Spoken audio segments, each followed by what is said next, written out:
Good evening, sir. My name is Vasudha Tyagarajan. I'm a law student, actually.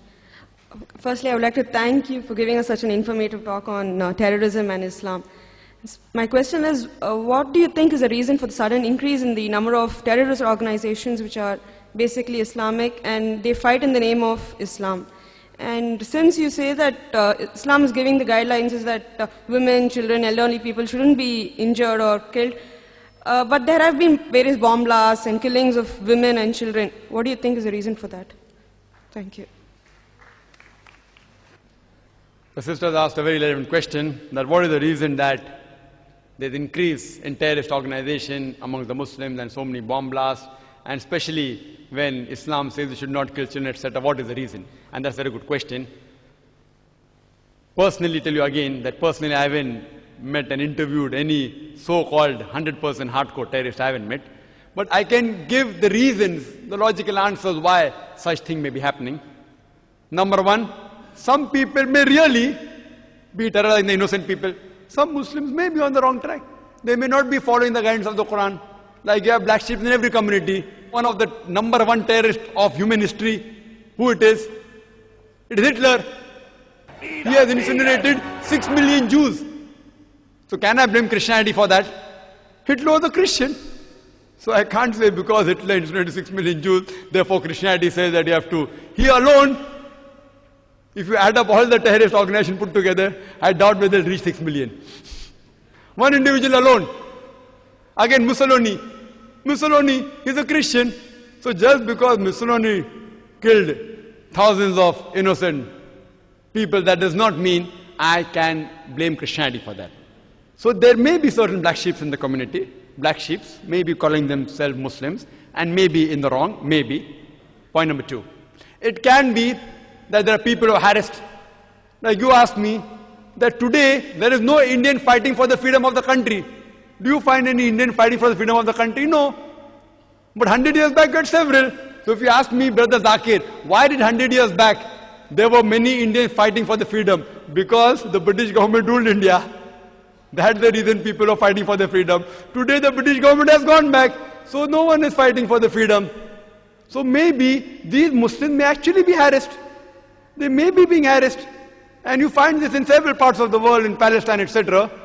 That you find that maybe if you go to the history, if you go back to the history and you find that they have really been harassed, and if no one is coming out to help them, they are resorting to whatever means they have. Like the example which is given in the Bible, David and Goliath. The stone was sufficient. So who's to blame? We are to blame. We are to blame that we aren't going to the root cause of the problem. If there's a terrorist organization, we have to go and really find out what is the reason that they have resorted to terrorism. The only way we can solve this problem. Just by killing them, these terrorists, it will not solve the problem. If you kill one, there will be 10 emerging. What we have to do, we have to go and find out what is the reason. Why are you resorting to this method? We have to go back to the root cause. It is like giving the example of Palestine. When Hitler incinerated 6 million Jews, the Jews were kicked out from Germany. And the Palestinians, they said, Ahlan wa sahlan, you are our cousins, come and join us. It is like I tell a stranger that if you have a problem, come and stay in my house. After a few years, he kicks me out of the house. And when I start making a noise outside my house, that see, these people have entered my house, so you call me a terrorist. Am I a terrorist? I have welcomed a person as a stranger, just as a human brother. I got him to the house. After a few months, he kicks me out, and when I say that I want my house back, you say that I'm a terrorist. Who's to blame? We are to blame. We are to blame. We have to find out that what is the cause of the problem. If we, who Almighty God has given us intelligence, has given even the power and to get together, if we get to the root cause, you will come to know that why should a person want to die? Who would like to die? Who would like to die? A person who says that I say I'm going to get killed, so why not I die and take somebody else also?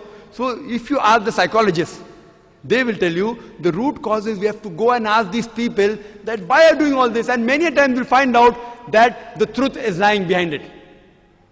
And the truth is that they may be being harassed, and some people may really be terrorists. Some people may be terrorists and the people for money, some people for fame, some people for politics. So I do agree, sister, that but majority what I feel that they are being troubled whether it be Muslims, whether it be Hindu, whether it be Christians, there has to be a backlash. If a person cannot bear whatever torture that is undergoing, he resorts, the psychologists say, and I am a medical doctor, I have done my studies in medicine, they have to retaliate. It is human nature.